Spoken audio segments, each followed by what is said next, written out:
Olá, tudo bem? Eu sou Marcos Tosi, seja muito bem-vindo a mais uma edição do Última Análise, um programa com opiniões e opinadores que se baseiam em algo mais do que o mero achismo. Hoje vamos falar sobre o Festival do Almoço Grátis no país, a relação entre economia e populismo. E para isso eu tenho aqui comigo hoje no estúdio o Francisco Scorsin e o Guilherme Kilter. Boa noite, tudo bem, Scorsin? Boa noite, certo? Tosi. Boa noite, Guilherme. Guilherme, tudo bem contigo? Boa Vamos noite, para mais tudo uma? certo, vamos embora. E no telão, o nosso jurista, André Marcília. Olá, Marcília. Salve, tudo certo? Salve, Tosi, todos do nosso querido programa, toda a nossa audiência. Boa noite a vocês. E o convidado especial de hoje, o nosso professor de Economia e de Direito da Fundação Getúlio Vargas, o Daniel Vargas. Vargas, tudo certo? Obrigado por participar no Última Análise. Sempre um prazer, Tosi. Olá, pessoal, boa noite. Um prazer voltar a participar com vocês. Olha, eu te convido não só a acompanhar a conversa, como também a participar dela por meio do nosso chat. Deixe também o seu like e ajude a espalhar o Última Análise para os seus amigos. Dito isso, eu emendo dizendo que num país de grandes desigualdades como o Brasil, é uma tentação imaginar que o Estado tem a missão de um Robin Hood, tirar dos mais ricos e entregar para os mais pobres. Essa visão distributivista é uma marca forte da esquerda, particularmente dos governos do PT. Isso evoca até uma pergunta filosófica: como enriquecem as nações? Como se desenvolve um país? A situação atual do governo petista beira o surrealismo. Por um lado, existe a previsão de colapso das contas públicas em 2027, justamente após as eleições. Isso porque no ritmo atual de gastos não haverá dinheiro para manter a máquina pública funcionando, nem mesmo para cumprir as despesas mínimas constitucionais destinadas à educação e à saúde. No entanto, esse mesmo governo pretende aumentar a lista de bondades e benesses com dinheiro público em ano pré-eleitoral. O Ministério de Minas e Energia promete para os próximos dias uma proposta para dar energia elétrica de graça para 60 milhões de brasileiros, mais de um terço da população. Atualmente existem 55 milhões pendurados no Bolsa Família, um quarto da população brasileira. O governo petista pega dinheiro de Itaipu para comprar terras para indígenas e para financiar cooperativas do MST. Estados e prefeituras também mantêm seus próprios programas assistencialistas. E eu começo perguntando aos nossos colunistas, vou começar com o nosso convidado, o olha só, o Daniel Vargas. O pessoal brinca aqui, viu, Vargas? Te chamando de André, e na hora H sai o André. Daniel Vargas. Vargas, será que nós vamos conseguir resolver as desigualdades da sociedade brasileira com base no distributivismo dos governos ou assistencialismo? Impossível, Tosi. E me permita aqui 2 comentários, só para iniciar o nosso diálogo. O primeiro deles já é uma provocação. Eu tenho sinceras dúvidas se o principal problema do Brasil é a desigualdade. É claro que existem desigualdades que têm o seu valor, mas no ambiente brasileiro, com grande frequência, o discurso de desigualdade serve como um pretexto para não enfrentar os desafios mais profundos e candentes do Brasil.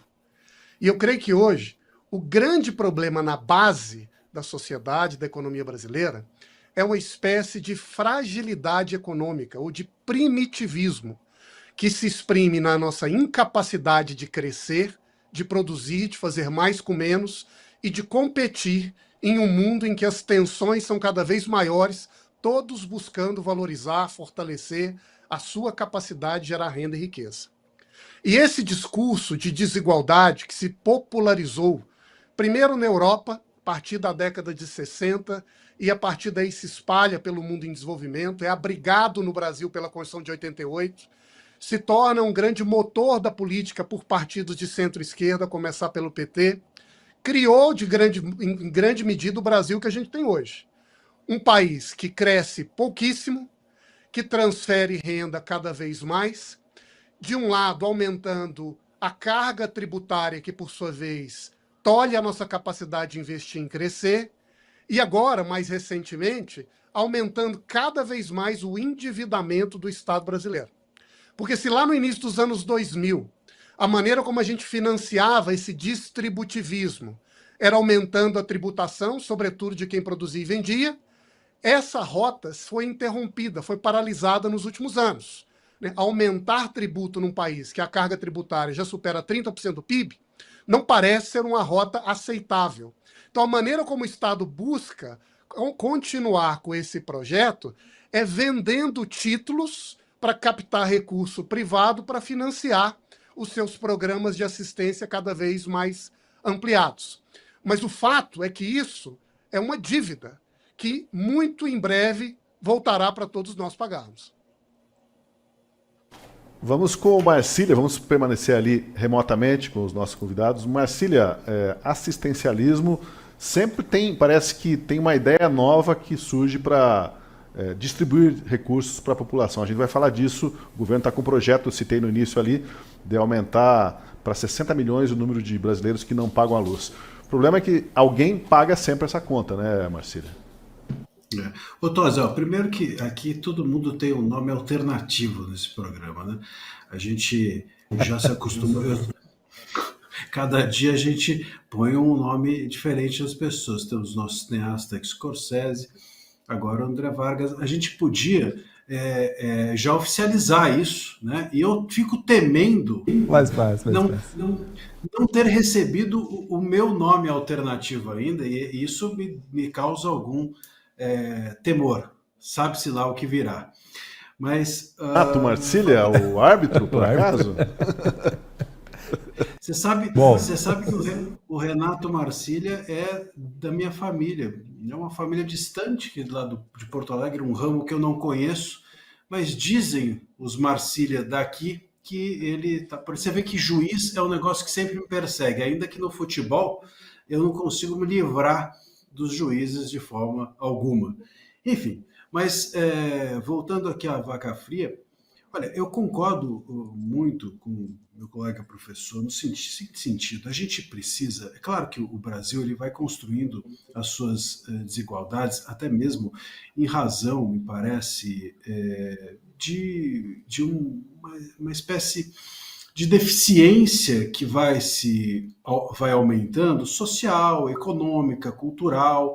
Isso também precisa ser espelhado na forma como o Brasil foi construído. Se a gente olhar para a nossa história, um país gigantesco, que sempre tratou de forma centralizada os seus problemas, como se fosse possível você conhecer os problemas do extremo sul ao extremo norte, governando ali do coração do Brasil.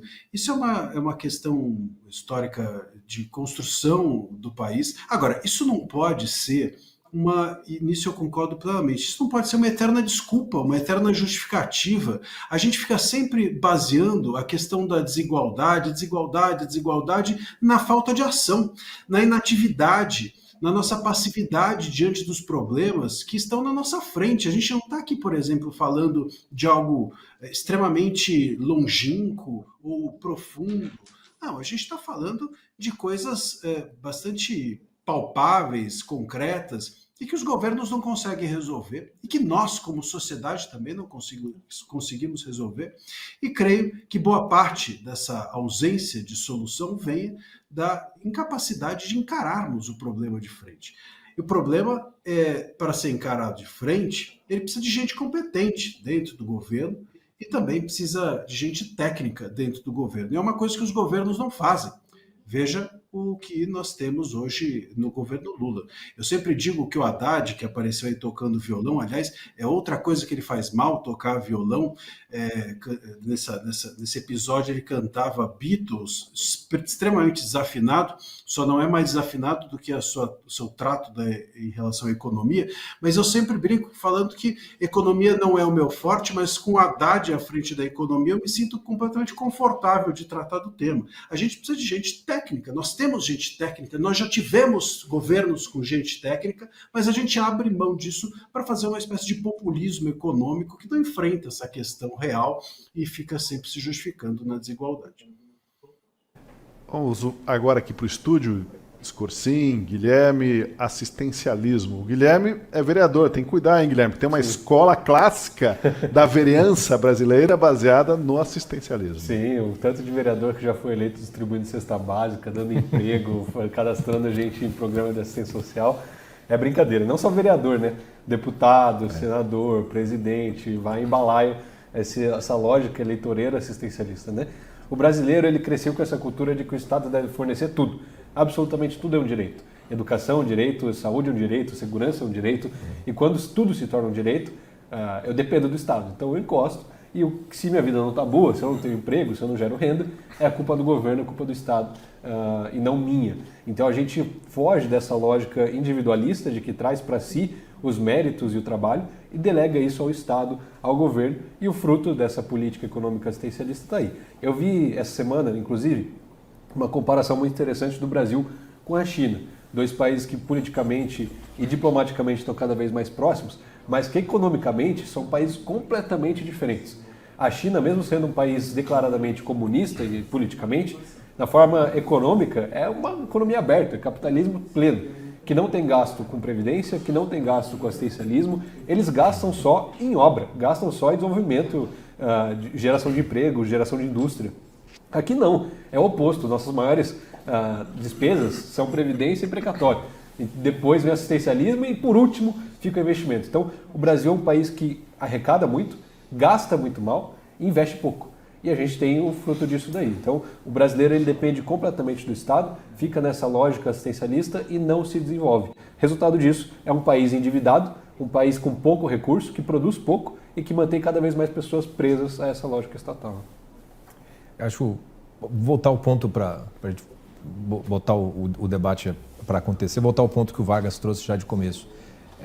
Talvez colocar as coisas enquadrar como uma questão de problema de desigualdade, já desvirtua completamente não só o debate, como também possível solução para o problema que se quer atingir, né? Porque se é uma desigualdade, pressupõe-se que teríamos que ser todos materialmente iguais, né? E se não somos iguais, então há uma injustiça que precisa ser reparada e você praticamente já impõe a solução, né? Com relação a isso. Mas a questão da desigualdade é uma consequência, talvez uma terceira ou quarta, de um problema que é muito maior. Estava pensando no nosso tema hoje aqui, e muito até nas convicções que o próprio jornal da Gazeta defende, né? Um ponto de partida para a Gazeta é o princípio da dignidade humana. Então, acho que olhar para uma ponta do problema, que é a questão da miséria e da pobreza, né? E por que certas pessoas não conseguem sair daquilo, né? Há uma injustiça acontecendo com eles, ou há uma incapacidade, né, por uma falta de educação, uma série de outras questões, né? Existe um princípio da dignidade humana que às vezes a pessoa não consegue mesmo, né? E dependendo do contexto, do lugar, do tempo, da cultura, né, o Estado, dentro de um princípio de subsidiariedade, aí você vê como a gente já vai abrindo caixinhas, ele teria que fazer esse assistencialismo que tem que vir no primeiro momento como um alívio, como algo que, de certo modo, dá um mínimo de dignidade para aquelas pessoas, porque eu acho que ninguém vai acabar questionando esse problema. Acontece que talvez seja o máximo que se dê para fazer, porque para que a tal da desigualdade diminua, vai ter que entrar em cena muito mais coisas em relação a essas pessoas que estavam no estado de miséria para se chegar para fora dela, né? E aí, quando a gente olha os resultados, a gente vai conversar sobre vários dessas bolsas, né, dessas gratuidades, você tem ali um efeito, efetivamente, sai da linha da pobreza, né, tiramos tantas famílias daquilo, etc, e tal. Você até dá um primeiro passo para alguma coisa, só que daí, para o restante, aí entra nas questões que eu acho que o Marcílio Vargas e o Guilherme colocaram aqui, que são o que o Estado brasileiro permite que as pessoas possam, literalmente, ganhar o seu próprio sustento, né? E aí, então, é aquela coisa assim, eu dou com uma mão, olha aqui como eu estou te ajudando, e ao mesmo tempo, no que você melhorou, opa, me devolve aqui porque eu vou te ajudar o outro lá, né? Quer dizer, o Estado nunca acaba perdendo no final das contas, mas se faz de bonzinho para todo mundo. Eu acho que quando a gente começa a colocar o problema, como é que a gente lida com os miseráveis, efetivamente falando, e depois, como é que o Estado não atrapalha a produtividade econômica para que todo mundo possa, né, crescer materialmente falando, aí a gente já escapou da questão da desigualdade, já estamos falando de muitos outros temas que importam aqui. E aí é óbvio que a pergunta que você fez é impossível, na base simplesmente desse monte de gratuidade, a gente resolver não só a desigualdade, acho que todos os problemas. Bom, vamos avançar aqui, eu queria saber, vamos fazer uma nova rodada, começando pelo Vargas. Por que, Vargas, que nós brasileiros gostamos tanto da figura do político pai dos pobres. O apelido foi dado ao Getúlio Vargas, né? Mas a ideia de que o Estado é que tem que resolver a minha vida, os meus problemas, tem outras raízes, vem antes disso, né, Vargas? Olha, eu acho que a gente pode rastrear as raízes desse dependentismo brasileiro há muito antes da própria época de Getúlio. Mas me parece que ao longo do tempo essa visão de que o Estado vai vir para me amparar e resolver meus problemas, ela foi se atualizando e ganhando características particulares. Porque com Getúlio, por exemplo, como você mesmo mencionou, essa ideia de que ele era o pai dos pobres, mas essa era uma visão que estava associada à criação de um conjunto de direitos, em geral, associados ao trabalho. Então, o Getúlio cria a CLT, que vai garantir um conjunto de condições básicas para o trabalhador, como o descanso semanal remunerado, o salário mínimo, cria as bases da Previdência, que valia apenas para um conjunto de trabalhadores urbanos, mas que poderiam ser interpretados como um conjunto básico de direitos dentro de uma economia que se industrializava. Mas o que aconteceu a partir da Constituição de 88 foi outra coisa. Foi uma universalização da visão de que cabe ao Estado garantir não apenas um mínimo, mas garantir um máximo para atenuar as diferenças e desigualdades entre as pessoas. E a partir daí, o discurso ele ganha uma outra conotação. Que nós agora passamos a discutir não apenas como nós vamos garantir um mínimo para as pessoas, mas como nós vamos resolver todo e qualquer problema de diferença entre grupos, entre regiões e entre indivíduos. E o que está na base disso, a meu ver, e aqui que me parece um problema, que o Scorsin já começou a tratar, é que quando a gente passa a enxergar o Brasil e a sua realidade pela lente da desigualdade como princípio absoluto, a gente começa também a criar, de um lado, a percepção de que o nosso problema não é crescer, de que o mercado, em vez de ser par da solução, é, na verdade, um fundo viciado nas suas estruturas que precisa ser corrigido por meio da intervenção externa, custe o que custar. E isso vai retirando de nós o espaço, a liberdade, a capacidade de empreender, de produzir, de crescer, o que é uma condição essencial para, inclusive, atenuar vários dos problemas de desigualdade que a gente tem. E aqui um exemplo muito rápido. Vamos imaginar que o Brasil fosse um país imensamente rico. A primeira consequência disso, com mais probabilidade, é que a base da pirâmide seria elevada. E num ambiente destes, as diferenças econômicas, sociais, seriam muito menos relevantes do ponto de vista das prioridades nacionais do que são em um ambiente que nós temos uma massa pobre e miserável que, inclusive, não consegue ser elevada na medida em que a economia não cresce. Então, eu creio que aqui tem uma raiz histórica, mas ao longo dos últimos 50 anos, sobretudo nos últimos 30, essa ideologia do social ancorada no problema da desigualdade se tornou uma espécie de linguagem comum de praticamente todos os partidos, todas as lideranças ideológicas e uma espécie de segunda pele, uma espécie de ar que o Brasil respira, que precisa agora ser enfrentada e nós esperamos em breve superada. Marcília, o que você nos diz sobre a nossa predileção por ter um pai dos pobres, um salvador da pátria e outros clichês aí que classificam os nossos políticos paternalistas? Isso não é exclusivo do Brasil, né? Se a gente olhar para a história, a gente vai encontrar isso vastamente, né? Os imperadores romanos, você vai encontrar no curso de toda, inclusive, sobretudo, no curso de toda tirania histórica, sempre tem alguém mais importante do que as instituições. E o Brasil adota isso, ou tem adotado isso, porque aqui a gente é um polo de populismo, né? Não só um populismo político, mas nós temos aqui populismo judicial. A gente está vivenciando um deles agora, né? Então, a Suprema Corte ali, ela tem nome e sobrenome, quem é o salvador da democracia para certos estratos, sobretudo progressistas da nossa população. E nós já tivemos isso antes, também com a chave invertida, né? Joaquim Barbosa foi um herói de quem estava contra o progressismo na época do Mensalão, o próprio Moro na época da Lava Jato. Então, aqui no Brasil, a gente tem hoje o Lula, que é um líder carismático do ponto de vista do populista, né? Ele conquista muito mais as pessoas pelo jeitão, ou conquistava, né?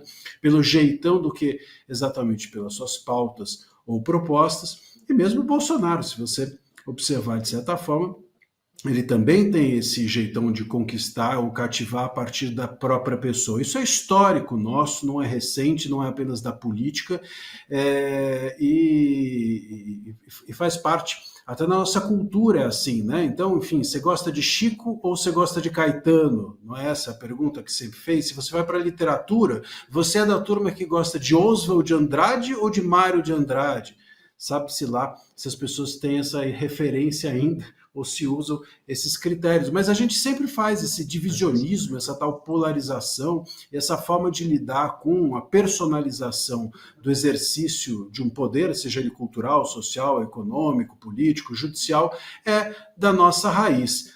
Aqui, portanto, a questão do pai dos pobres é só uma orientação para essa questão econômica e política que tanto assola o Brasil, enfim, e aí você coloca isso nessa perspectiva. Mas se a gente olhar, isso é típico do brasileiro. E eu, pelo menos, arrisco dizer que isso tem a ver com o fato de que no Brasil as pessoas são mais fortes do que as instituições, e não por culpa da força das pessoas, mas por culpa da fraqueza das instituições, ou do quanto as pessoas, quando exercem o poder no Brasil, não se preocupam em cuidar de fortalecer as instituições e solidificá-las como em países com uma democracia um pouco mais avançada ou civilizada.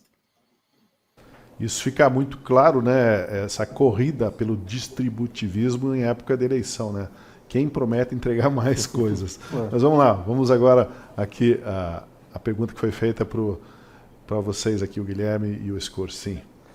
Tosi, eu acredito que essa figura do pai dos pobres popularizou muito no Brasil, porque são as duas coisas que o brasileiro mais tem, né? Uma população pobre e famílias com figuras paternas ausentes. Então, um pai dos pobres veio com uma resposta fácil a esse problema e colou muito bem aqui no Brasil. Uma figura populista que vai resolver os problemas da população, vai dar renda, emprego, o que for, e vai resolver tudo isso, né? Agora, se a gente compara com os Estados Unidos, por exemplo, é praticamente o inverso. Ronald Reagan tinha uma frase dele que o programa social, o sucesso do programa social, se mede por quantas pessoas saem do programa, não quantas pessoas entram e permanecem nele. Aqui é o contrário. Aqui o Lula parece que mede o sucesso do Bolsa Família por quanto mais pessoas estão lá. E de fato o Bolsa Família surge como uma ideia até que boa, reduzir a desigualdade, de fato entregou isso, reduziu em 15%, se não me engano, a desigualdade no Brasil, assim, claro, ao longo de várias décadas, mas a que preço? Ao preço da dependência. Reduz a promoção do emprego. Em vários estados no norte e nordeste do Brasil, a gente tem mais pessoas dependentes do Bolsa Família do que com carteira assinada, porque isso é fruto desse assistencialismo. Quando você olha para os Estados Unidos, o que a gente tem é um ideal diferente. É o American Dream, né? Um pai de família ali que tem o seu emprego, que tem a sua empresa, que consegue comprar sua casa com o seu próprio trabalho, a sua própria renda. Aqui é o Bolsa Família Dream, né? É o cara que não quer trabalhar, quer depender do Estado, ficar encostado, às vezes até faz um bico de Uber ali para conseguir fazer uma coisa a mais, mas algo que não gere vínculo para que ele não perca esses benefícios. Então, ao meu ver, essa cultura do brasileiro leva essa figura paternalista para a política porque é o que o brasileiro quer. Quer benefício, quer direito, quer vantagem, quer privilégio, mas não quer pagar o preço do trabalho de produzir cada vez mais. E claro, uma educação ruim. Quando a gente tem uma educação que não mostra para a população que ele pode se capacitar, pode ganhar mais, 3, 4 vezes mais que o Bolsa Família, ganhar um Bolsa Família, um salário mínimo, para mim tá bom. Eu pago as contas, consigo viver um padrão de vida baixo e ok. Então, essa reflexão que a gente tem que se fazer. Será que os programas que a gente está criando estão tirando pessoas da pobreza ou estão mantendo elas lá? Eu acrescentaria na conversa algo do que é a psicologia do brasileiro. Tem um famoso livro do nosso embaixador Meira Pena, a Psicologia do Subdesenvolvimento, né? Em que serve para todos os países subdesenvolvidos, mas quando a gente vai ver no brasileiro, é fácil de você observar as características que ele chama, né? Historicamente, se a gente for pensar, né, vem bem antes do Getúlio mesmo, né? Quando Portugal chega, já chega com o mito de Dom Sebastião, né? Aquela coisa do rei sumido em batalha, que quando a situação tá difícil, a gente espera que ele volte, né? Isso tá no nosso tecido também. Portugal, quando vem, ele não vem construir um país, ele vem explorar o que tem aqui. A própria construção do povo e das instituições, e quando você vê essa psicologia, que é muito do que o Guilherme estava falando, o que o Marcília falou também, você percebe o brasileiro, por exemplo, ele é em termos ele é imediatista, por exemplo. O brasileiro ele não é dele o poupar, pensar no futuro. Ele é patrimonialista, né? Ele tem uma relação com o Estado que não é com instituições impessoais, regras impessoais, não. É sempre, não, eu conheço fulano, né? Eu sou de ciclano. Ele tem uma ideia de direito como sendo uma espécie de um privilégio, né? Que lhe é deferido, né? Isso se manifesta na política, né? Precisamente daí com essa figura do tal do pai, né? Porque o Benapena chega a falar assim, na nossa psique também tem um vitimismo, né? Que assim, a vida é tão difícil, alguém me ajude, pelo amor de Deus, né? Tudo aquilo que vai dar no jeitinho brasileiro, na malandragem, você consegue pegar dessa característica psicológica do brasileiro que está lá na base e que muitas vezes a gente inverte, né? Então, para chegar a ter instituições fortes, você precisa ter pessoas fortes no sentido humano mesmo, né? E aqui que daí entra uma outra convicção da Gazeta que eu acho que vale a pena a gente trazer à baila, que é a visão do ser humano feita para uma excelência, para um melhoramento, para um ideal de felicidade. Não há ninguém que não queira pagar suas próprias contas, ter o seu próprio sustento, ter o seu próprio crescimento e felicidade, né? E isso, na psique do brasileiro, esse negócio é aquilo que, se ele ganhar na Mega Sena, em 2 meses ele periga perder tudo.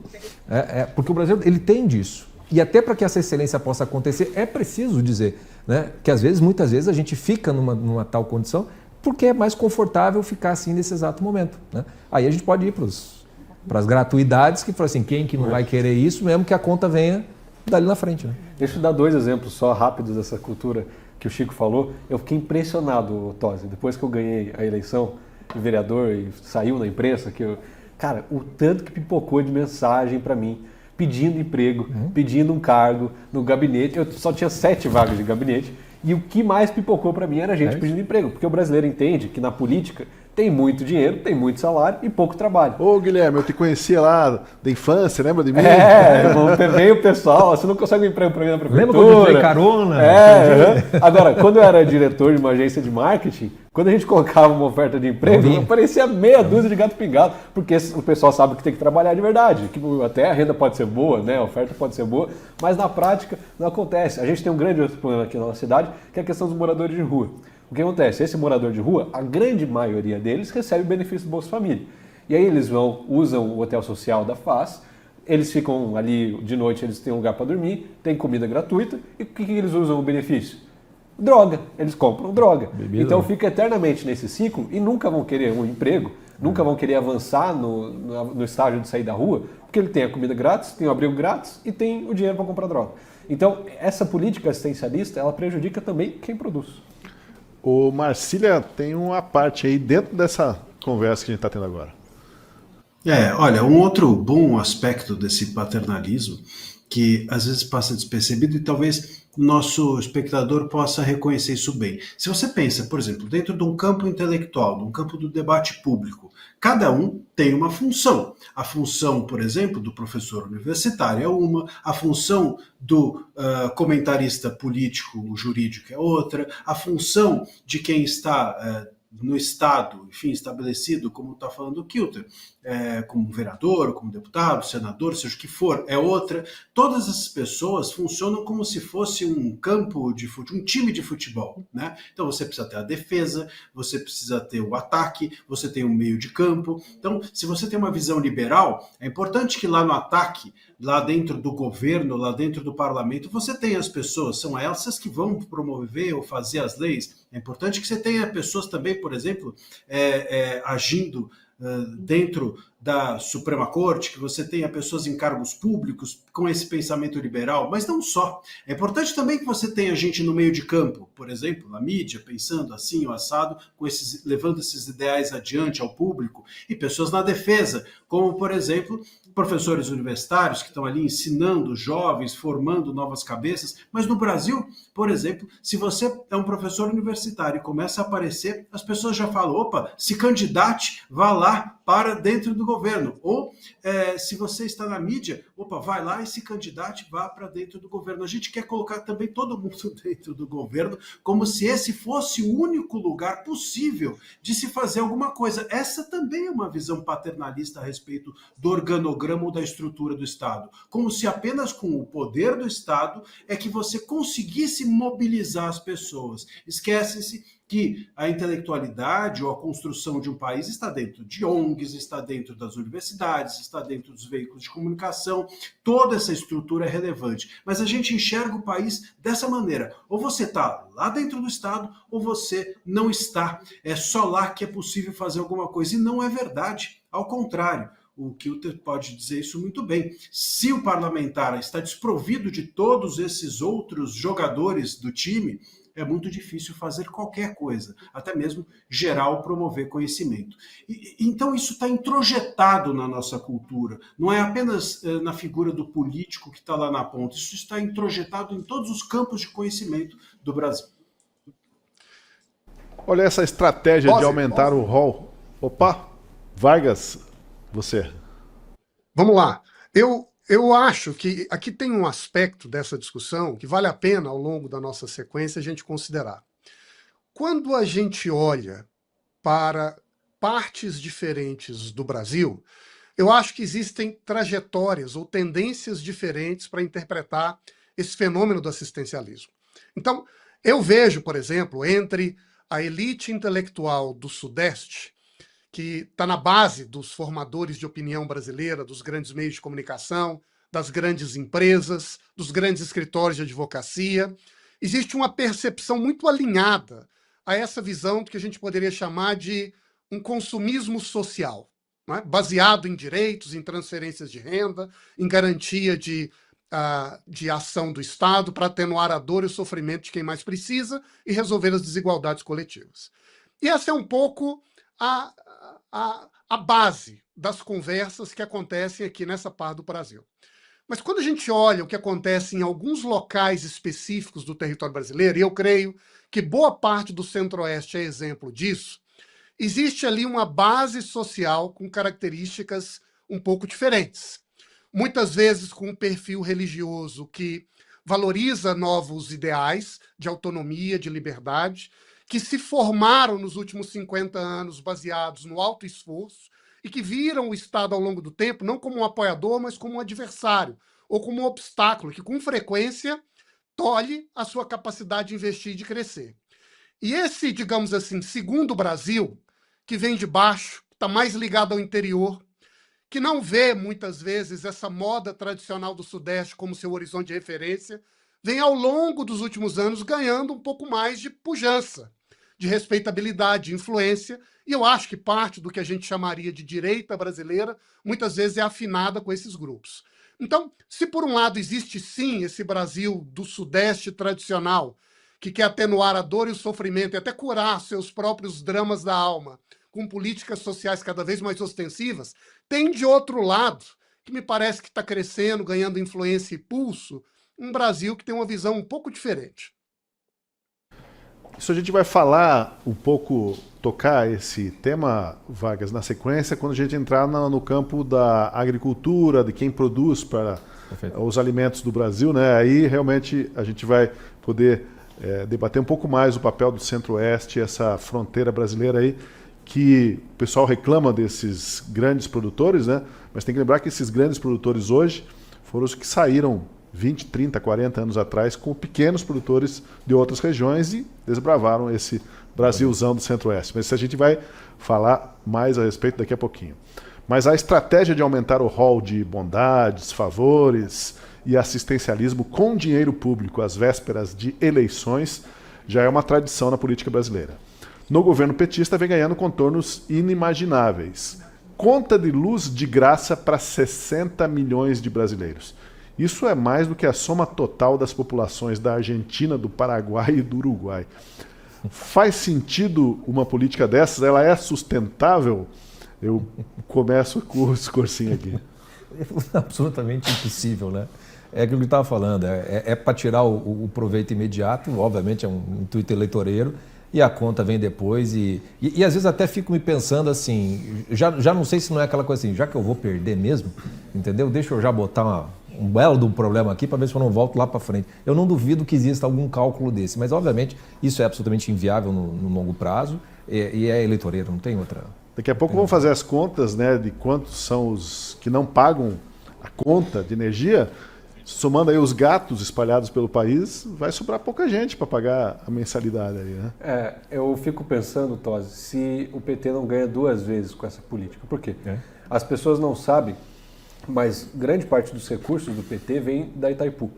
É dali que saíram grandes nomes eleitorais, como a Gleisi, como a própria Janja, o Enio Verri, que agora vai ser candidato a nosso governador aqui. Todos foram diretores na Itaipu ou tiveram algum cargo lá, Paulo Bernardo.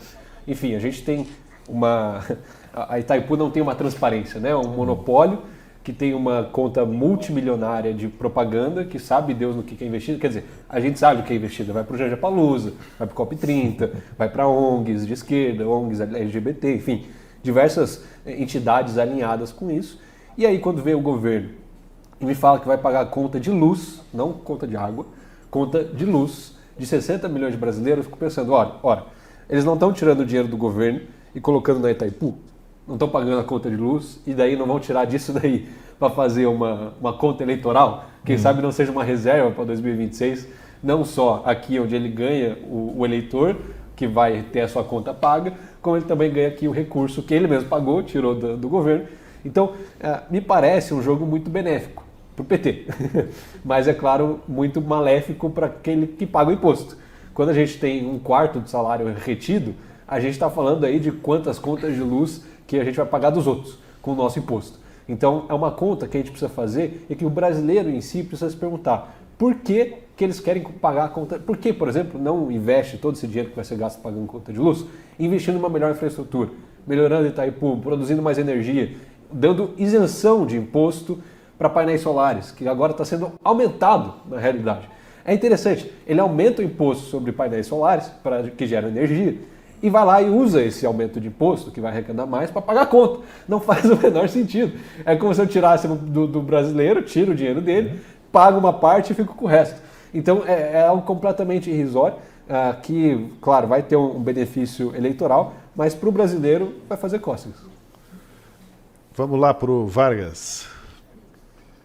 Olha, eu sei que aqui o político não sou eu, é o Guilherme, mas me deixa ousar fazer um comentário sobre esse tema. Eu tenho a sensação que o efeito político adicional dessas políticas de assistência, por exemplo, vamos dar agora energia gratuita para todo mundo, é cada vez menor no Brasil. Mas me parece que ali nos anos 2000, essa se tornou uma grande marca muito poderosa do governo Lula, que estruturou essa base do Estado Social brasileiro, né? Criou o Bolsa Família, vinculou vários programas à elevação do salário mínimo acima da inflação. Isso dava uma sensação de bem-estar nas pessoas, que percebiam que isso melhorava a sua capacidade de consumo, a economia começava a crescer e isso representava voto. Mas ao longo do tempo, me parece que essa fórmula está ficando desgastada. E o que eu vejo é uma crescente percepção das pessoas de que esse é um caminho que tem vida curta. E, além disso, um caminho que representa outros tipos de problemas, porque boa parte desse bem-estar social que vem agora vem atrelado a um endividamento, não só do Estado, mas das próprias famílias. Não é? Então, é uma falsa assistência que, na verdade, é convertida em uma dívida que as pessoas vão ter que pagar ao longo do tempo. E só para lembrar, para não parecer que isso é uma exclusividade da esquerda, ou melhor, que isso só dá certo ou que a esquerda é que é a única a fazer isso, o governo Bolsonaro, nas proximidades da eleição, injetou uma quantidade significativa de recursos na economia. E o valor do salário mínimo, por exemplo, ou melhor, do Bolsa Família, que era de 30 bilhões de reais ali nos anos de 2020, passou num período muito curto para 80 bilhões de reais ao ano. Mas eu cito esse exemplo para dizer que não deu certo. Claro que não foi só por causa disso. Mas me parece que cada vez mais essa aposta na assistência como um atalho para ganhar a eleição tende a ser um barco furado. É a história do almoço grátis, né, Marcília? Alguém paga, né? Aquela velha história, não tem almoço grátis, sempre tem alguém pagando. E o problema é esse, você conta que é grátis de forma imediata, mas descobre que está pagando a longo prazo. E é por isso que os políticos fazem isso, porque eles contam hoje que é grátis e na hora que está o próximo na cadeira dele é que eles descobrem que aquilo tinha um preço.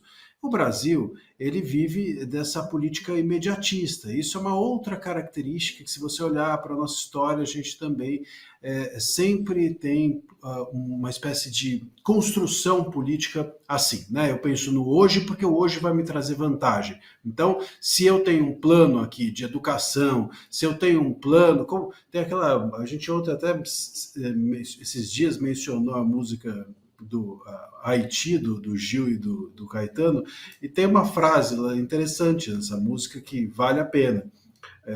Tem umas bobagens, mas tem uma que vale a pena, que ele diz, não desconfie de qualquer plano de educação que pareça fácil e rápido, porque não tem como você lidar com a educação, lidar com a saúde, lidar com a segurança pública de uma forma fácil e rápido.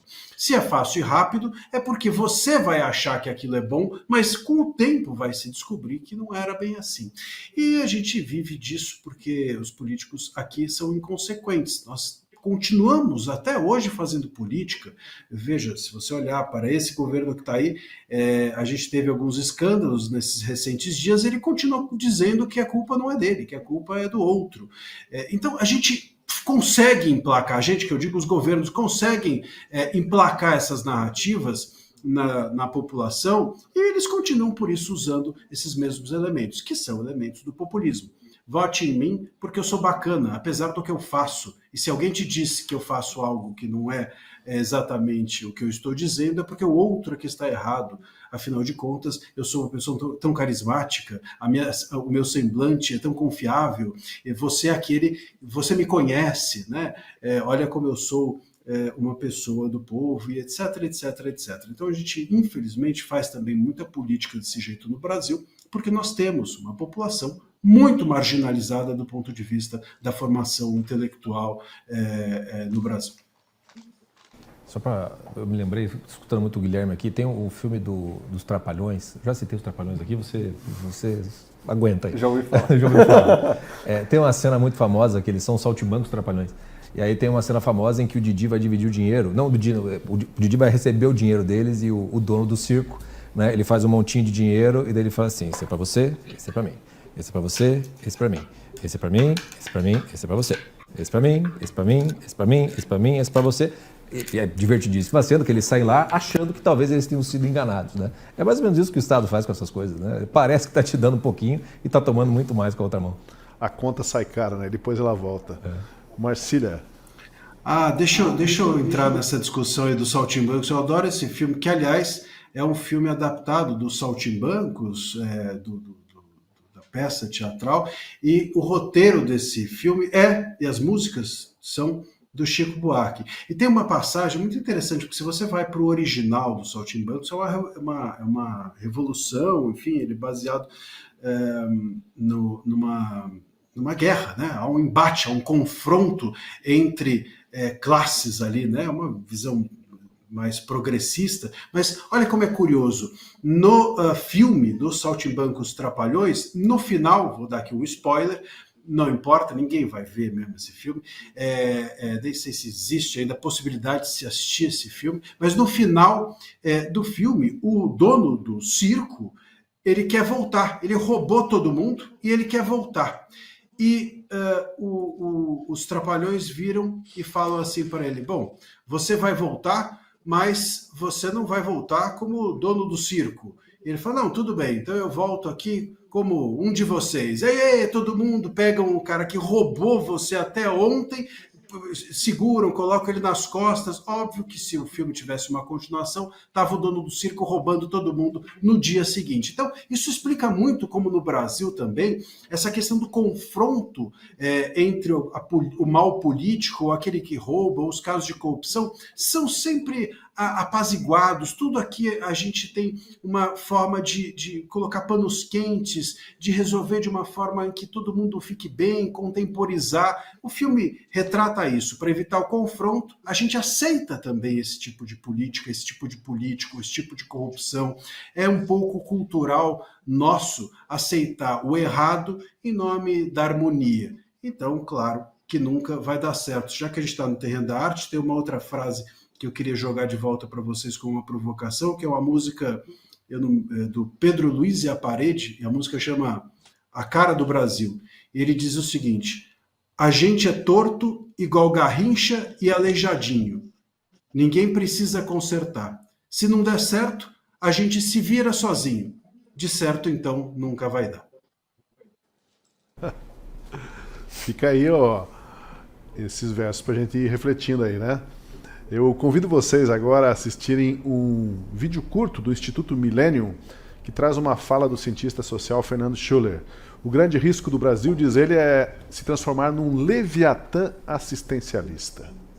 O grande risco brasileiro, eu acho que tu usaste uma ótima expressão, que eu chamo assim, um leviatã assistencialista. É um Estado caro, com baixa produtividade, com milhões de brasileiros em idade produtiva, dependendo cronicamente do Estado, sem via de saída, sem perspectivas de reinclusão de mercado, uma educação que não se resolve. Esse é o grande risco brasileiro. E essa, eu diria assim, é a nossa opção populista estrutural, porque ela traz dividendos políticos de curto prazo, então você amplia programas, transferência de renda, etc. Mas você não dá conta do problema da produtividade. De novo, nada contra um programa especificamente de transferência de renda, mas a gente não pode confundir Bolsa Família com BPC. BPC é um programa, na minha opinião, muito bem desenhado. Você não tem expectativa que um brasileiro, depois de 65 anos, a voltar a ter produtividade, reinserir no mercado de trabalho. Aí é um programa assistencial, civilizatório, necessário e clássico. Agora, se você transfere esta mesma lógica para 21 milhões de famílias do Bolsa Família, você tem O Fernando Schuller, ele coloca um ponto ali sobre o problema da baixa produtividade, né? Essa baixa produtividade, Vargas, é algo que a gente não ouve falar muito, né? Mas é um problema crônico do nosso país. E cada vez mais fundamental, né, Tosi? Porque a gente volta para o mesmo ponto. Se a gente olha para o Brasil apenas sob o viés de que iremos atenuar a dor e o sofrimento de quem mais precisa, o que é importante, mas sem organizar essa máquina de produção, de geração de renda, de riqueza para a economia crescer, a gente, no máximo, consegue tapar o sol com a peneira, né? Atenuar a dor e o sofrimento, mas sem resgatar ou sem libertar as pessoas via mercado para que o país cresça e se desenvolva. Me deixa aqui dar alguns números que acho que ajuda a gente a perceber do que estamos falando quando falamos dessa grande estrutura social de assistência brasileira. Então, hoje, no orçamento brasileiro, a gente gasta com aposentadorias em torno de R$1 trilhão ao ano. De Bolsa Família, em torno de 150 bilhões de reais por ano. E de BPC, que o nosso Schuller mencionou, em torno de 130 bilhões de reais. Se a gente acrescentar aqui mais um conjunto de programas de assistências, nós chegamos aí num total de 1,5 tri de reais todo ano, de dinheiro que é injetado nas veias da sociedade e que é gasto de forma quase que imediata. Porque é verdade que a maior parte dos aposentados, por exemplo, ganha entre 1 e 2 salários mínimos, e esse dinheiro naturalmente vai quase que imediatamente para as farmácias e para os supermercados, para o consumo do dia a dia. Mas essa rota do consumo, que muitos acreditam que seria o motor da nossa economia, há muito tempo tem se provado limitada para conseguir ativar a produção, para enfrentar o problema da produtividade. E aqui a pergunta, então, é, mas o que seria o desafio, como que nós poderíamos tratar esse problema da produtividade? E aqui existem vários temas que precisam ser discutidos com muito cuidado, com muita cautela, mas me parece que existe aqui uma ideia, um valor que nós andamos desprezando nos últimos anos e que é cada vez mais fundamental para que uma ou qualquer economia cresça. Valorizar a ideia de propriedade, de autonomia, como uma segurança para quem vai colocar o valor do seu trabalho, a sua renda acumulada em um investimento na busca de um retorno amanhã. No ambiente brasileiro, uma das formas pelas quais a gente, na verdade, apoia toda essa estrutura de assistência é justamente em flexibilizar e tolher a autonomia produtiva e o direito de propriedade das pessoas. Então aqui nós vamos fortalecendo esse círculo vicioso. Para combater desigualdades, resolver problemas sociais, tolhemos a propriedade e acabamos com isso anulando a própria base que está, na verdade, uma condição essencial para que a própria economia floresça. Parece que isso dá para aplicar bem, nesse caso, ao círculo virtuoso e círculo vicioso, né? O que se descreveu não é exatamente o círculo virtuoso, e aí temos um problema. Eu queria agora abrir um parênteses no nosso bate-papo aqui para fazer um convite para quem nos acompanha para que você considere se tornar assinante da Gazeta do Povo. O jornal está com a promoção Brasil 525 anos. 90% de desconto para se tornar assinante e apoiador da Gazeta. Acesse agora gazetadopovo.com.br/oferta, escaneie o QR Code na tela ou clique no link na descrição do vídeo. Só R$ 1,90 por mês, por 6 meses, para você acompanhar todo o noticiário e ler os artigos dos melhores colunistas do jornal. E de quebra ainda leva o e-book A Ordem de Cristo e a História Secreta do Descobrimento. Confira como a fé moveu as caravelas até a chegada no nosso país, uma história que não se encontra em muitos livros. Acesse já e garanta essa leitura, gazetadopovo.com.br/oferta. Bom, a gente já comentou um pouquinho antes ali sobre o Bolsa Família, mas vamos agora focar um pouquinho nele, né? Atualmente existem 55 milhões de brasileiros beneficiários do programa. Para o jornalista J.R. Guzzo, que é colunista também da Gazeta, se trata do maior programa de incentivo ao desemprego no mundo. No total, são quase 21 milhões de famílias. Em 12 das 27 unidades da federação, tem mais gente recebendo Bolsa Família do que com carteira assinada. E aí, de novo, aquela pergunta, né? Isso é sustentável? Vamos lá, Guilherme. Eu acho que essa frase do Gus é muito boa, não só porque fala desse retorno, suposto retorno do recurso, mas é porque ele também garante as eleições do PT, né? Então quem está no Bolsa Família, quem está nesse programa, com certeza vai continuar votando na continuidade dele, e nisso está incluso, claro, a eleição do Lula, do PT e companhia. Então a gente tem que abrir o olho para aquilo que funciona e aquilo que não funciona.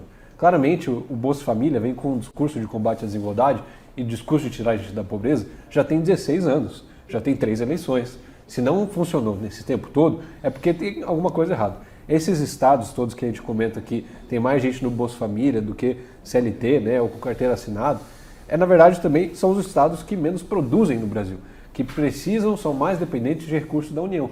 A gente tem aqui os estados do Sul e Sudeste que mandam muito mais dinheiro para a União do que recebe, enquanto a maioria desses estados, e que coincidentemente também são os que mais têm pessoas no Bolsa Família, recebem mais do que enviam à União. Ou seja, a gente tem uma parte do Brasil pagando as contas de todo o restante. Aí movimentos como o Sul é meu país crescem e vem todo esse tipo de resposta política porque o brasileiro não aguenta mais pagar a conta dos outros. E o Bolsa Família, acredito que já tem esse prazo, como o Vargas bem falou, de que não vai mais eleger muita gente no futuro próximo. O brasileiro já não aguenta mais, porque não adianta nada você receber um Bolsa Família, um salário mínimo, 2 salários mínimos, se o teu dinheiro vale cada vez menos. Você ganha um salário mínimo sem fazer nada, mas você vai no mercado e você consegue comprar 3 pacotes de carne, 2 sacos de arroz e um café, e não consegue comprar mais nada. Então de que adianta eu ter esse programa assistencialista se meu poder de compra é cada vez mais reduzido? Além, claro, das grandes crises e escândalos que esse governo tem. São mais notícias ruins do que notícias boas. Entre elas, o dinheiro que cai na conta, que cresce pouquinho a pouquinho, R$100 por ano, vai aumentando o salário mínimo, mas os escândalos e a corrupção vai aumentando e as notícias ruins também. Deixa eu acelerar um pouquinho. Alguns empresários reclamam, dizendo que tem dificuldade de encontrar trabalhadores porque o pessoal não quer carteira assinada, porque senão vai perder o benefício, né? Uhum. E aí quem defende essa gratuidade cada vez mais expandida diz, olha, esses empresários que então comecem a pagar mais, porque daí eles vão ter esses empregados. Funciona essa lógica, Vargas? Vou para você, depois volto aqui para o Scorsin, daí vamos para o Marcílio. Olha, eu acho que na verdade cria um outro problema tão ou mais grave, porque olha a situação. O empresário fica diante de uma faca de 2 gumes, não é? Ou ele contrata informalmente, portanto, ilegalmente, esse trabalhador para que ele mantenha o seu benefício, mas na prática ele está trazendo para si um risco e uma dívida trabalhista futura. Porque daqui a pouco, quando a relação com esse empregado acabar, uma boa parte deles entrará na justiça e receberá os seus benefícios por uma contratação que foi feita ilegal. Ou, de outro lado, ele não contrata e, portanto, ele não consegue ter uma mão de obra para poder fazer o seu negócio crescer. O que só indica como, na verdade, a gente inverteu os valores por completo, né?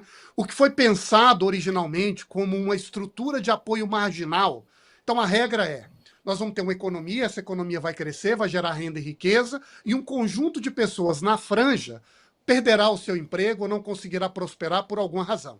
Para essas pessoas, nós vamos criar uma segunda chance. Como? Garantindo um Bolsa Família, um direito ao seguro-desemprego, para que, para quem perdeu no jogo da economia, possa reingressar no mercado daí a pouco. Mas, na prática, o que aconteceu no Brasil foi uma distorção dessa ideia. O que deveria ser um complemento marginal virou a regra. Então, hoje, as pessoas primeiro têm o Bolsa Família e depois, se der certo, eu vou buscar um emprego para trabalhar. Tanto é que em vários desses estados, e o Guilherme mencionou com razão, especialmente em estados do Norte e do Nordeste, hoje a maior parte das pessoas vive da assistência e não do trabalho. Então nós não somos mais nós não temos mais uma figura do pai dos pobres que garante o trabalho. É o pai da assistência, não é? É o pai da renda gratuita, do benefício sem esforço, do direito sem obrigação, da miséria que cedo ou tarde vai bater a porta outra vez.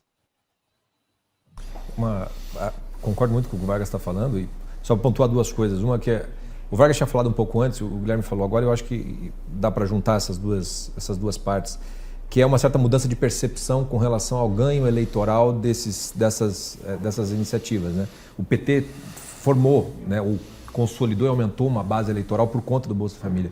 Mas hoje, por exemplo, o Bolsa Família já começa a ser visto como um programa de Estado e não de governo, né? O ganho eleitoral já começa a ficar muito menor, porque está muito menos atrelado a um partido ou outro, porque o Estado faz isso.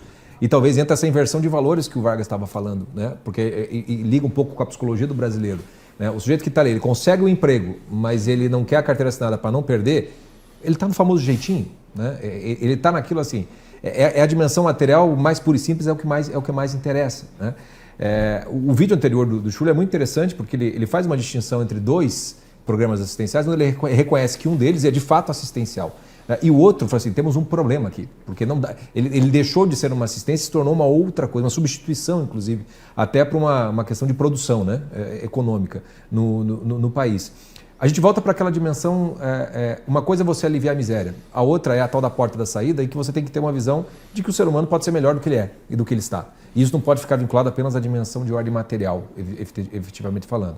O Bolsa Família, que já tem aí, vamos falar que o Bolsa Família não é uma criação do PT, porque é um agrupamento de assistencialismo que veio desde o FHC, já tem mais de 20 anos isso, e eu acho que eu até pergunto para o Vargas se tem algum estudo razoavelmente completo para que se possa avaliar quantos entraram, quantos saíram, se realmente saiu muita gente pela porta de saída e melhorou de vida ou não melhorou de vida, porque isso é fundamental para se ver. Isso faz lembrar aquele sambinha, né? Quem está fora quer entrar, quem está dentro... Quem está dentro quer sair. Porque para mim aí o ponto aqui é o seguinte, o Estado ele tem que atuar de forma subsidiária e, portanto, essa dimensão de melhoria, de querer pagar minhas contas, de querer ser alguém melhor, tem de vir do próprio indivíduo, da própria sociedade, que, de certo modo, tem uma espécie de doença, até espiritual.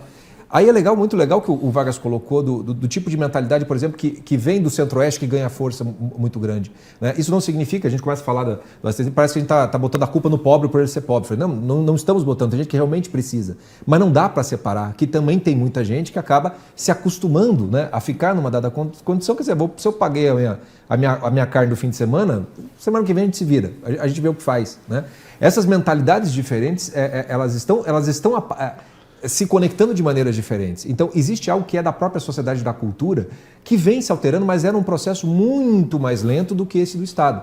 Então, muitas vezes, o Estado alivia o problema, mas na hora que ele quer fazer a contrapartida, porque o Bolsa Família tem que estar na escola, tem que estar não sei o quê, o papel do Estado não vai conseguir, ele não vai ser esse promotor de fazer o sujeito querer ser alguém melhor, literalmente falando. Isso tem de vir da própria sociedade. Então, esses exemplos todos mostram o tamanho do problema que a gente tem e o quanto, no final das contas, tem de partir muito individualmente de cada um, dos próprios empresários também, de lidar, as dificuldades de conseguir. Tenho amigos aqui que têm restaurantes, que têm outros empregos assim, ele fala, eu não consigo contratar pessoas aqui em Curitiba, eu tenho que trazer gente lá de fora porque ninguém quer. Então, por quê? Porque estão recebendo os E detalhe, Chico, em Curitiba a gente tem pleno emprego. Pleno emprego. Curitiba é a cidade com pleno emprego. Não falta emprego. Quem quiser trabalhar tem. E só complementando, antes da gente mandar para o Marcília, essa lógica esquerdista de que não, o empresário tem que pagar mais para que a pessoa saia do Bolsa Família, saia do benefício, é completamente errada. Por quê? Porque a pessoa ela não quer ganhar mais. Ela não quer trabalhar. É diferente. É outro problema. Vai ganhar mais. Eu prefiro ganhar um salário mínimo passando 8 horas por dia em casa do que ganhar 4, 5 salários mínimos tendo que sair da minha casa e trabalhar o dia inteiro. Então a lógica não é se o empresário paga bem ou não. Porque a gente tem muito emprego disponível. Quer ver? Tem mais emprego ainda? Acaba com o salário mínimo. Acaba com o seguro-desemprego. Acaba com benefícios de emprego. E aí você vai ver as vagas de emprego disparando. Porque daí eu consigo contratar alguém por R$500 na formalidade. E aí você vai ter muita mais oferta de emprego, o empresário vai querer contratar muito mais gente. Mas ninguém quer, porque ninguém quer trabalhar. Então a lógica assistencialista ela vem com essa cultura do não trabalho. A pessoa que já está 1 ano, 2, 3 anos no Bolsa Família, que o pai ganhou Bolsa Família, que o avô ganhou Bolsa Família, porque já tem 20 anos de programa, e já tem múltiplas gerações aí em Bolsa Família, ela simplesmente não quer trabalhar. Essa que é a grande diferença. Temos que lembrar que o país tem um alto grau de informalidade, né? E então, ligando essa informalidade ao jeitinho brasileiro, a gente sabe que tem muita gente que tem os seus bicos, que tem a sua renda, mas que não abre mão de estar lá no Bolsa Família recebendo para somar, para levar vantagem, né? A tal da lei do Gerson, leve vantagem você também. Lei do Gerson é coisa bem antiga, não sei se alguém aqui vai saber da lei do Gerson, acho que o Marcília vai lembrar. Acho que ninguém vai saber nem quem é Gerson, imagina a lei do Gerson. Cara, né, Marcília? O Gerson, que foi jogador da Seleção Brasileira de 1970, tricampeão, ele fez propaganda para uma marca de cigarro e falava assim, eu gosto de levar vantagem, leve vantagem você também. É isso aí. Pronto, tá explicado. É isso. Olha, e a gente precisa também nomear as coisas, né? Então, o que a gente chama de jeitinho brasileiro é uma corrupção moral. Esse é o nome que a gente deveria dar a isso. Do mesmo jeito, o que o Kilter estava falando sobre a esquerda gosta, a gente precisa também pensar o seguinte, que isso, quem fala muito sempre é o Fiuza, que é aqui companheiro nosso da casa. E ele fala assim, quando a gente vê uma burrice feita pela esquerda, isso não é esquerda, isso é burrice, né? Enfim, tem ali algumas pessoas muitas que são de esquerda, são burras, mas isso não é uma burrice de esquerda. Uma pessoa que favorece a corrupção moral ou que simplesmente deseja um assistencialismo que não tem uma finalidade nenhuma para o Estado, isso não dá certo num governo de direita, isso não dá certo num governo de centro, isso não dá certo num governo de esquerda. Então, uma pessoa que tem essa cabeça, ela não está sendo de esquerda, ela está sendo burra. É necessário que a gente coloque essas coisas no lugar, porque senão a gente pode acreditar que um assistencialismo desse é passível de ser um projeto político, e não é. O ponto é que não dá certo, seja quem estiver no governo. Se você tem um assistencialismo sem uma finalidade moral, sem uma porta de saída, algo que é uma arte pela arte, vamos dizer assim, aquilo é insustentável, seja o governo que for, seja a orientação política que você tenha. Isso é moralmente corrupto, e isso precisa ser denunciado dessa forma, porque senão a gente acredita que a saída nós temos um governo diferente, uma ideologia diferente, e não é. Isso precisa ser cobrado mesmo dos governos de esquerda. Os governos de esquerda não podem seguir sustentando esse tipo de assistencialismo, que não tem porta de saída, que não tem uma finalidade moral, enfim, que não faz as pessoas evoluírem, como a gente está aqui dizendo, para a excelência. É claro que nós aqui acreditamos que a excelência tenha uma finalidade ideológica A ou B, mas não importa qual. Eu acho que toda a finalidade de qualquer política ou de qualquer político precisa ser uma porta de saída moral, senão ele não está sendo político, está sendo corrupto, ou quem gosta disso está sendo burro politicamente. Distributivismo institucional no Brasil é a reforma agrária. Como mostra a reportagem da Gazeta do Povo, foram destinados à reforma agrária 88 milhões de hectares no Brasil. O que significam esses milhões de hectares? É mais do que o total de terras destinadas ao cultivo comercial de grãos, que hoje está em torno de 62 milhões de hectares. E sempre tem pressão do sem terra por mais distribuição de lotes. E eu pergunto, a reforma agrária ainda cabe no Brasil do século XXI? Eu vou jogar lá para o Vargas, porque o Vargas falou do Centro-Oeste, falou da região maior produtora de grãos, né, do país e do mundo, e tem essa pressão ainda por reforma agrária, lembrando que, como a gente disse, já se tem mais terras em mão em assentamentos do que na agricultura comercial. Bom, eu acho que o final da sua pergunta talvez seja a mais importante a meu ver, Tosi, porque o Instituto da Reforma Agrária em si não me parece um problema. O Centro-Oeste brasileiro é, em grande medida, fruto de um grande programa de reforma agrária, em que o país pegou um conjunto de terras públicas, loteou, vendeu, e a partir daí criou esse manancial produtivo que hoje está na base da geração de renda e riqueza no interior e é responsável pelo saldo da nossa balança comercial. O que aconteceu ao longo dos últimos 20 anos, no entanto, é que esse instituto ele se transformou.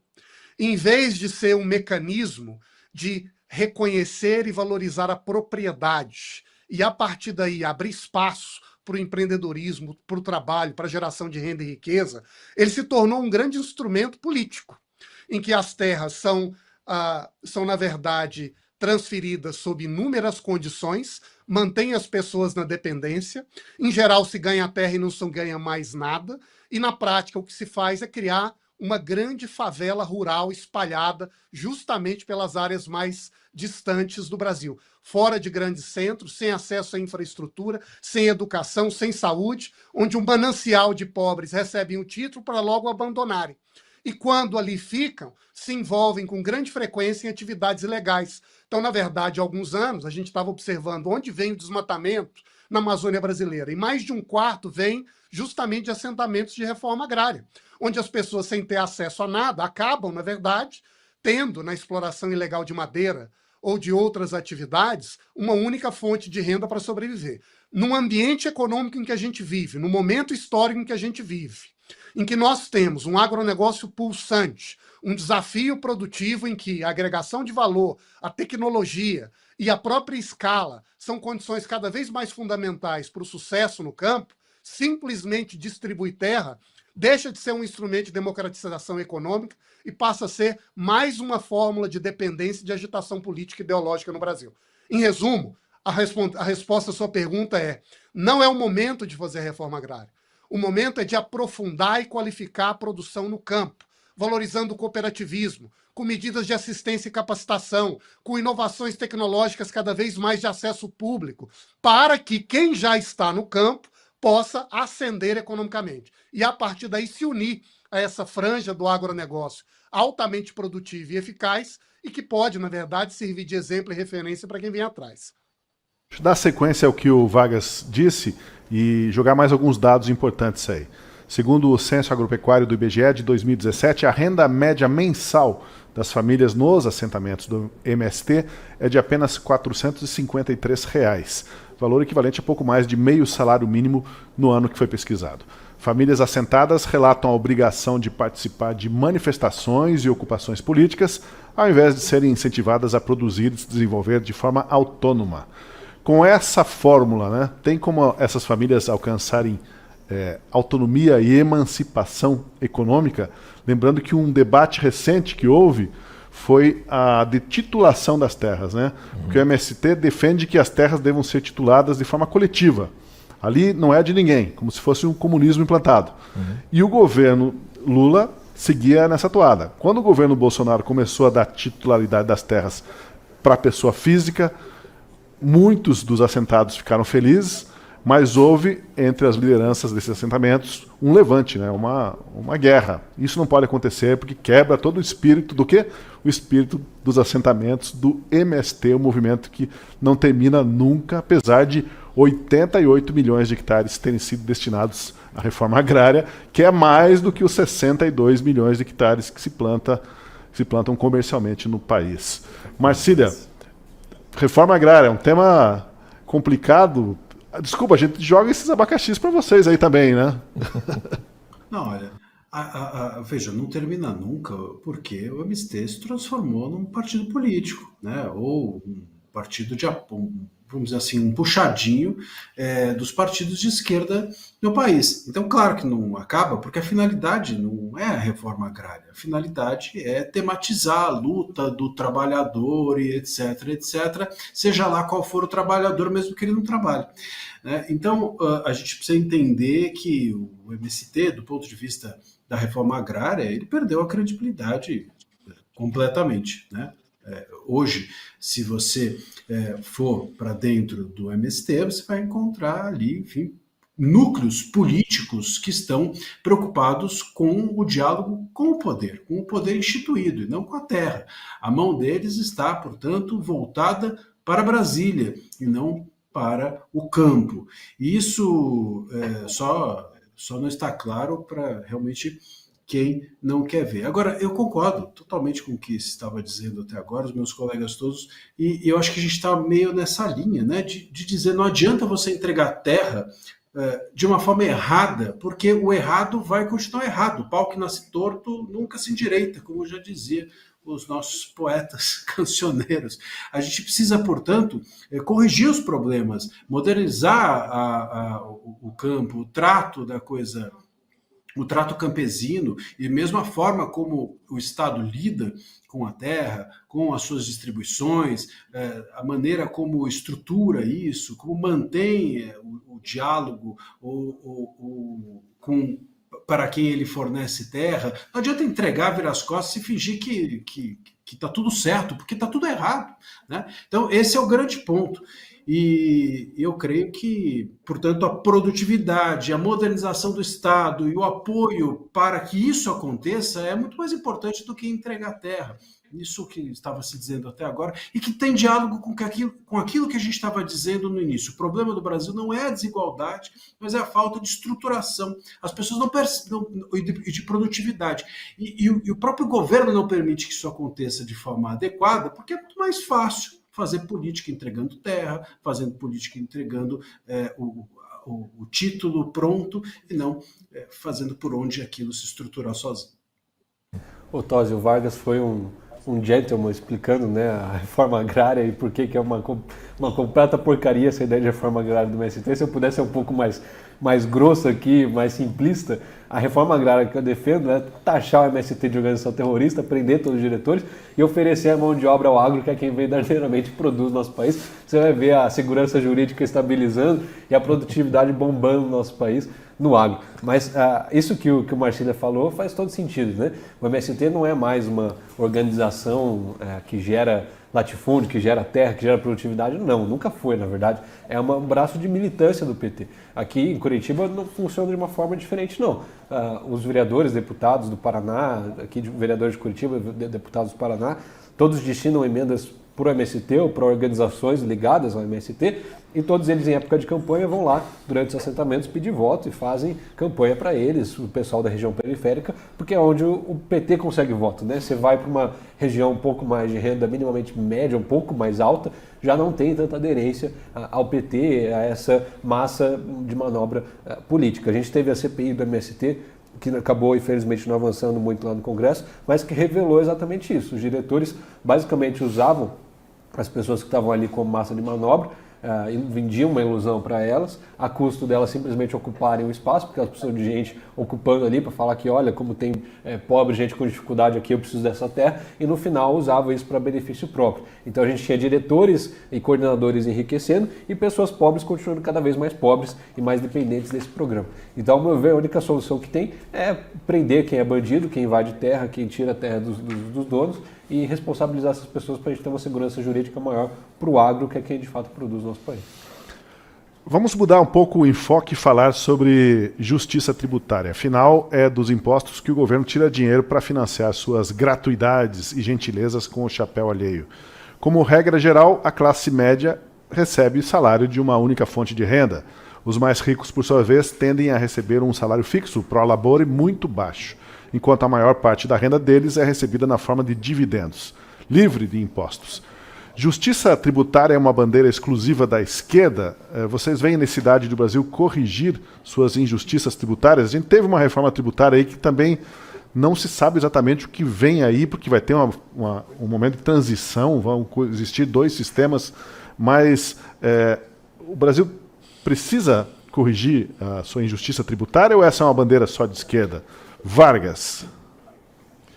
Olha, eu acho que, né, a palavra por si só, ela já dá uma conotação que convida uma resposta. Se existe uma injustiça, vamos combatê-la. E no Brasil, eu acho que ao longo dos anos, a gente passou a olhar para o problema da injustiça na tributação, outra vez, como um problema de desigualdade.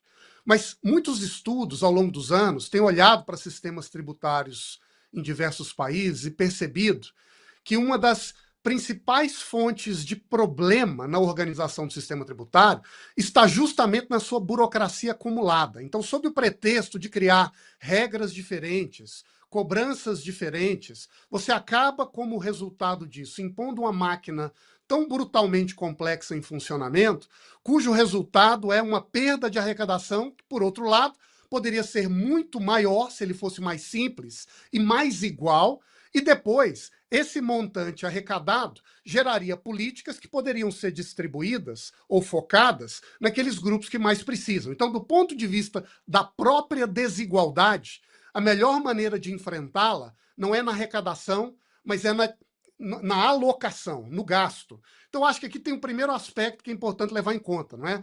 A gente, sob o pretexto de corrigir desigualdades, que no Brasil me parece se tornou a bandeira para tudo, cria uma burocracia cujo efeito é dificultar a própria capacidade de ação para combater esse mesmo problema.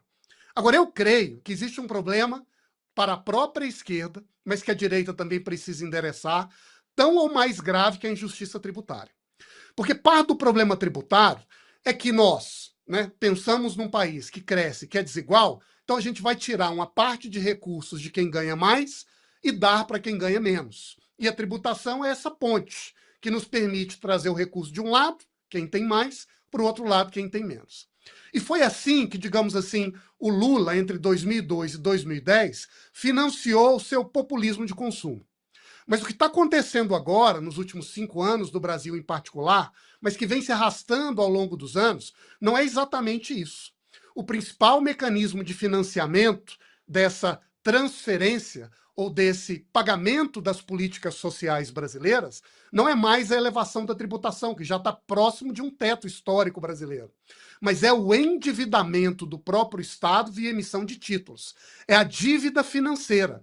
Só para dar uma escala do problema, em 2025, o Brasil vai pagar apenas de juros da dívida, não é a dívida, é o juro da dívida, R$ 1 trilhão.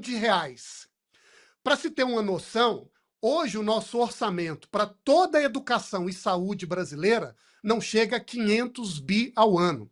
E, portanto, só de endividamento para financiar os gastos públicos excessivos do Estado brasileiro, nós hoje temos um montante que é mais do que o dobro do que todo o orçamento de saúde e educação. Então, a verdadeira injustiça, se é que ela existe, não me parece que está apenas no lado da tributação, mas cada vez mais nessa alocação intergeracional de compromisso e responsabilidades, em que, para garantir uma benesse presente, para, né, muitas vezes, fazer um afago na população, a gente empurra o problema para quem vem depois. Só que a gente sabe que essa bomba, uma hora, vai explodir.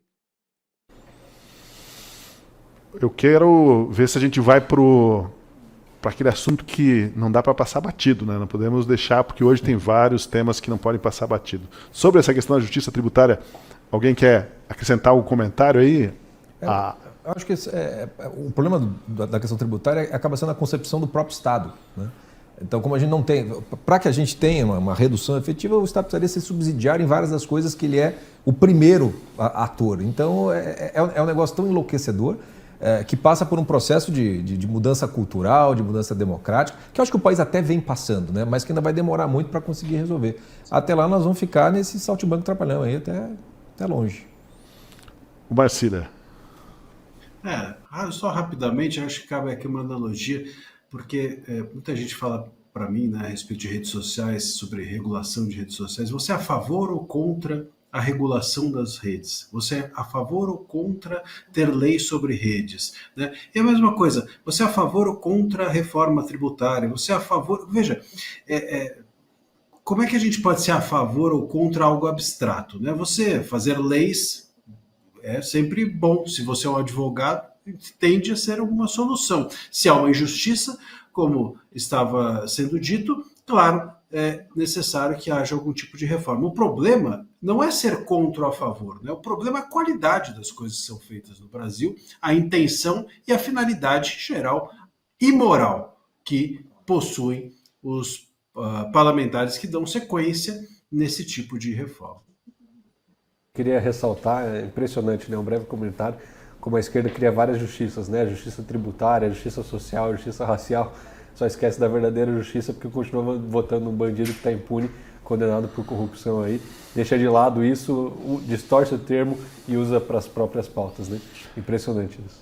Bom, e agora aquele assunto que vocês, comentaristas, não gostariam que passasse batido sem uma análise ainda aqui rápida. E esse é o momento. O que não pode passar batido nesta quinta-feira, 24 de abril, Guilherme Kilter? O grande escândalo de corrupção desse governo atual agora, do INSS, né?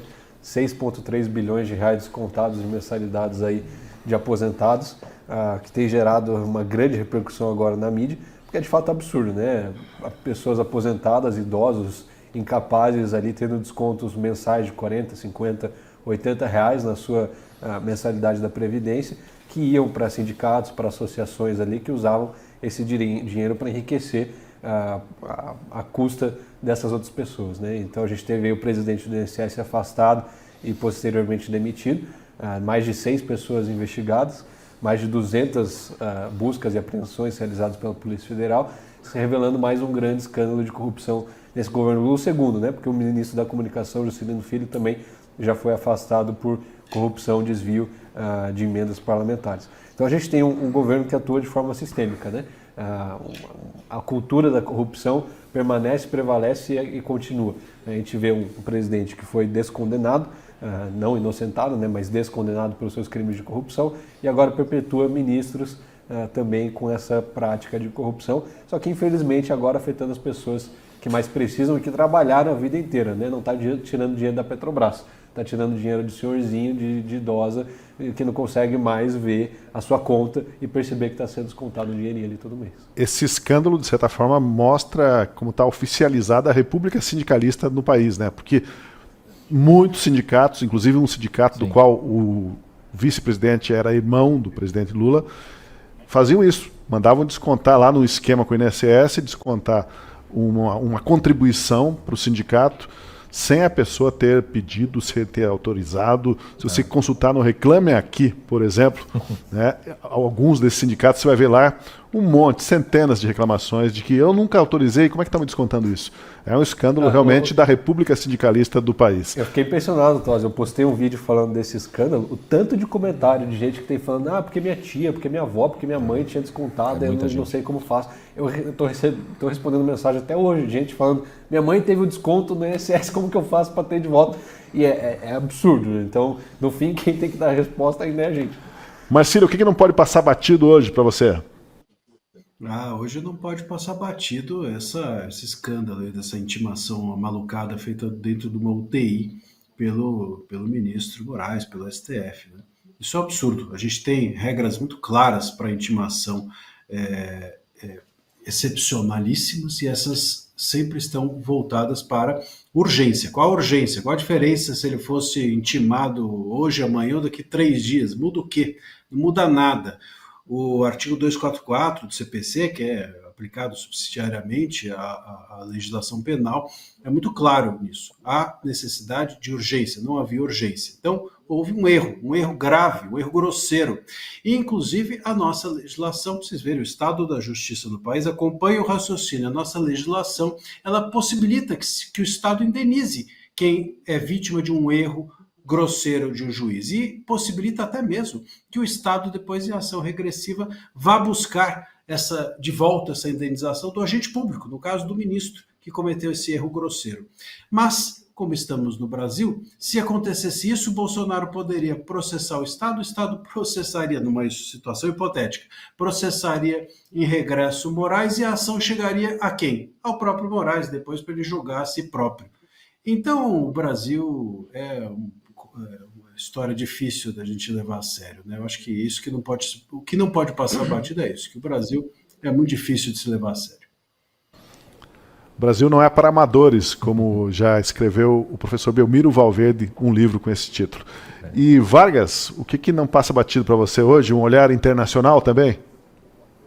Pois é, Tosi, eu acho que essa crescente tensão, essa antevéspera de guerra comercial ou de guerra real entre os Estados Unidos e a China é algo que não pode passar batido. Inclusive porque eu acho que tem uma relação com o debate que a gente está fazendo aqui. Nessa disputa internacional, é claro que existem, não é, essas vontades dos países de se afirmarem como a grande potência. Mas na base dessa discussão está o crescimento econômico e as possibilidades de conquistar essa fronteira do mercado, as novas tecnologias, e a partir daí crescer justamente para assegurar a soberania e as liberdades, ou as soberanias como elas são compreendidas em cada caso. Mas eu creio que isso é muito relevante para nós, porque isso tem um efeito sobre a maneira como todos os países do mundo estão, neste momento, fazendo a sua, entre aspas, autoanálise e rediscutindo o seu próprio futuro. E a mensagem central para inúmeros desses países que estão mais atentos a essa tensão é que agora é a hora de pensarmos na maneira como nós vamos crescer e como nós vamos nos posicionar em um mundo cada vez mais competitivo, cada vez mais duro, cada vez mais ameaçador. E isso, para mim, é muito relevante, porque eu creio que, em grande parte, o Brasil ainda está, né, olhando para si mesmo como se fosse parte de uma novela, discutindo em que medida nós vamos beneficiar esse ou aquele grupo social marginalizado. Vamos ou não vamos endereçar um problema de um determinado gênero, de uma determinada ideologia, quando, na verdade, o mundo agora cada vez mais olha para o lado e pergunta para si mesmo: como eu faço para crescer? Crescer, crescer. Porque quem não crescer não vai ficar parado no tempo, vai cair. E eu acho que isso é muito importante para o Brasil olhar com atenção e, a partir daí, também reavaliar as suas prioridades. Por fim, vamos às dicas para você que gostaria de se aprofundar no assunto do programa de hoje ou de forma correlata. O primeiro é o livro Agricultura, Fatos e Mitos, de autoria de Chico Graziano, Décio Luiz Gazzoni e Maria Tereza Pedroso. O Gazzoni e a Maria Tereza são pesquisadores da Embrapa. A obra desmonta vários mitos, como o que tenta separar a agricultura familiar da empresarial, o ataque aos transgênicos e a quimiofobia, ou seja, a demonização do uso de defensivos químicos na produção de alimentos. Não poderíamos deixar de indicar também, claro, o livro A Riqueza das Nações, de Adam Smith, um clássico de 1776 que aborda conceitos como o crescimento econômico de longo prazo, a produtividade e a importância do livre comércio. O Scorsin tem uma dica também. Você só repete aquela dica daquele livro que você falou no começo lá, né? E se quiser acrescentar também a outra dica. A Psicologia do Subdesenvolvimento do Meira-Pena, o embaixador Meira-Pena, que eu tinha comentado. E Ana Karenina, do Tolstói, que é um clássico, porque as pessoas acham que é uma história só de adultério da Ana Karenina, mas originalmente Tolstói até ia chamar o livro de Duas Famílias, porque são dois protagonistas, é a Ana Karenina e também tem um nobre, dono de fazendas, que é o Lievin, que é um alter ego do próprio Tolstói. E na parte do Lievin você tem todo um retrato de muitas das discussões que a gente teve aqui sobre concepção do Estado, sobre como pensam os camponeses, os mujiques, como pensam os nobres, o quanto ele quer ajudar aquelas pessoas às vezes não querem ser ajudadas, como os desenvolvimentos tecnológicos, as pessoas não querem aprender para poderem produzir mais e melhor. Tem tudo isso dentro do Ana Karenina e muito mais. Então acho que fica uma boa dica. Um homem de cultura, né? Posso indicar Tosi, o Mito do Governo Grátis, do Paulo Rabel. É um livro bem atual sobre os problemas do Brasil, que explica e destrincha toda essa cultura assistencialista que a gente falou aqui, de um povo que depende do país, do seu governo, do seu Estado, para entregar vários benefícios em tese gratuitos, mas que custam muito caro para a gente. Vai lá, Vargas. Tosi, tem um livro que eu acho que casa bem com essa nossa discussão. Se chama O Brasil Insurgente, de um antropólogo chamado Mércio Gomes. E o subtítulo: a primeira revolução do povão. Uma das ideias do livro é narrar, é explicar quais são os atributos desse novo Brasil, que vem de baixo, que trabalha, que se esforça, que se organiza, que muitas vezes está alinhado com novas religiões e que vai empreendendo e fazendo as coisas acontecer. Muito ainda abaixo da linha do radar, do politicamente correto do Sudeste, mas que vai ganhando espaço, tração, identificando suas novas lideranças, cultivando novos valores e vai criando uma arena, um fermento para um Brasil novo que vem pela frente. Marcília, alguma dica aí para acrescentar para a gente? A minha dica é um livro sobre o MST que chama Face Oculta do MST. Eu acho um livro interessante, do Pedro Pôncio, e ele mostra ali de dentro, vivências dele de dentro até do MST, como é que esse paraíso perdido que nos contam existir, na verdade, não existe. Olha, levando em consideração o que a gente conversou aqui hoje, mais as dicas, eu diria que temos ideias para vários programas específicos, né? Sobre reforma agrária, sobre o centro-oeste brasileiro ou outras regiões, né? Tem muito assunto aí. Tem muito assunto para a gente desdobrar, mas foi muito bom conversar com vocês, ouvir a opinião abalizada de todos. Obrigado, Marcília, obrigado, Vargas, Scorsin, Guilherme, foi um prazer e a gente retorna com o Última Análise na segunda-feira. Segunda a quinta, sempre às 7 da noite. E a reprise você vê nesta sexta-feira, sempre no dia seguinte, às 9h30 da manhã, aqui no canal do YouTube, na Gazeta do Povo. Obrigado a todos vocês. Até a próxima. Boa noite.